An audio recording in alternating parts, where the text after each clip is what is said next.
پیار والے کی طرف سے پیار والوں کے لیے۔ اخلاص کسے کہتے ہیں؟ جنید بغدادی کہتے ہیں کہ میں نے اخلاص ایک حجام سے سیکھا۔ ایک میرے استاد نے کہا کہ تمہارے بال بہت بڑھ گئے ہیں، اب کٹوا کے آنا، پیسے کوئی تھے نہیں پاس میں۔ حجام کی دکان کے سامنے پہنچے تو وہ گاہک کے بال کاٹ رہا تھا۔ انہوں نے عرض کی، چچا اللہ کے نام پہ بال کاٹ دو گے؟ یہ سنتی ہی حجام نے گاہک کو سائڈ پر کیا اور کہنے لگا، پیسوں کے لیے تو روز کاٹتا ہوں، اللہ کے لیے آج کوئی آیا ہے۔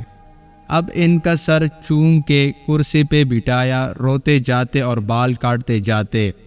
حضرت جنید بغدادی نے سوچا کہ زندگی میں جب کبھی پیسے ہوئے تو اس کو ضرور کچھ دوں گا۔